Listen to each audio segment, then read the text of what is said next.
There are a number of machines in my collection that I'm really quite proud of, but this one is the absolute jewel in the crown. It's the Jupiter Ace. What can I tell you about it? It was produced by a company called Jupiter Cantab, which was formed by two guys, Richard, is it Altwasser, I'm not sure how to pronounce that, and Stephen Vickers, both of whom were very heavily involved in the design of the Sinclair Spectrum. It was released in 1982, discontinued in 84, cost about $89.95, I believe. Around 8,000 of these were built. There was a later model called the Jupiter Ace 4000, which had better quality casing. It was injection molded. About 800 of these were built in 83. Hardware. It's got a Zilog Z80 processor running at 3.25 MHz, 1K of system RAM, and unlike other computers from the same era, like the ZX81 or the Spectrum, it had 2K of dedicated video RAM, so it didn't have to share that with the CPU for program code and whatever. Some people describe it as being a 3K machine, but really it's not. It is just 1K for the program code, 2K for the video. Interestingly though, the programming language built into this, all the other machines of the era had BASIC.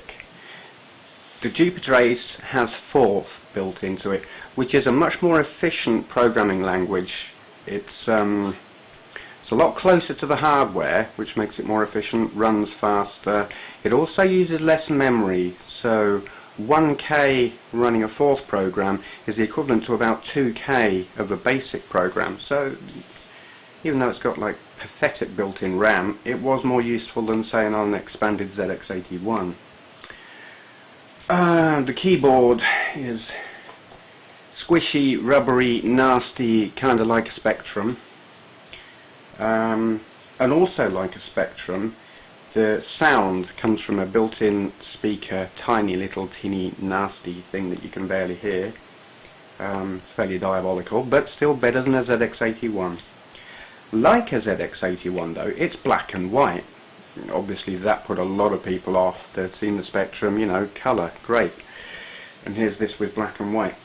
But unlike say a ZX81, this has two graphics modes. One of them is 64 by 48, like chunky, way chunky graphics, used I would imagine for plotting graphs and such like. But then there's this other weird video mode, 256 by 192, kind of high res. What it does, using this mode, you redefine the text characters. These are 8 by 8 text characters. You redefine them into different shapes. So you can have up to 128 8 by 8 characters to produce game characters, something like that, you know, not sprites, but you know, graphics for your games. What else can I tell you? Expansion wise, there are two expansion ports back here. One, and it's probably that one, is for memory expansion. Now originally they were going to allow it to use Sinclair ZX81 memory expansions, but for some reason, maybe legal reasons, they didn't do that, and you needed to buy an adapter to plug a ZX81 memory expansion into the adapter, plug the adapter into the back of the computer. I doubt very much I'll ever find one of those, because they're probably more rare than the computer itself. The other expansion, I believe, was used for some kind of video peripheral. I have seen that there are floppy drives available for it, or were made for it, so possibly it was used for that as well. I'm not really sure. What else can I tell you? The casing. Now it looks quite similar to say a ZX80 or a ZX81, but I don't know if you can hear that. It is shockingly cheap. It's not injection molded or anything like that. The feel of it is, well, imagine a yogurt pot, and that's kind of what it's like. It's the quality of it is not great. This is actually one of the things that put off the educational sector from buying these for schools. They'd looked at it, seen Forth, that's interesting, it's a more impressive language than Basic, teach good programming skills, but the quality of the machine itself, the casing, was so fragile they decided no, that would just get trashed in the classroom, so they didn't buy it. Industry as well, they looked at it, thought interesting, but no. So very few of them sold. Only 8,000 were built, which makes it very rare. And of course, because of this, the price now on eBay is through the roof. I mean, they cost, what did I say? $89.95 brand new. Well, I can tell you, they sell now vastly more. I mean, 300 plus, quite easily for one in very good condition like this one is.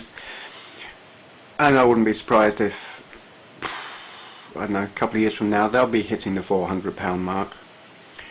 I was reading a forum recently, a Jupiter Ace forum, where the users there, they are Jupiter Ace enthusiasts. You know, they've grown up with it, they've learned Forth, they know the machine inside out, they've had them from new. And they're really quite unhappy at the prices going sky high. You know, to them, they should be used by Jupiter Ace enthusiasts and not bought up by collectors who then stick them in a cupboard and let them, I don't know, accumulate in value. And I can sympathise with them. You know, they're hard to get. If one of their systems breaks, they just plain can't get another one unless they want to really pay through the nose. Because you know, they are becoming an investment. Collectors really do want to get hold of them. Myself included. Though I make no apologies for paying crazy money for this. It won't just sit on a shelf or in a cupboard or something like that. It will get used. I do try to share as best as possible through YouTube the gaming experience. You know, I put the videos of the games of all my systems, or will when I get around to doing them all, onto YouTube so that people can see what these old systems were like to use, what the games were like. You know, I try not to be selfish with these things. Anyway, I don't know what else I can tell you. Probably lots of things I should tell you, but I can't think of them. So I'll end it there. Thank you for watching.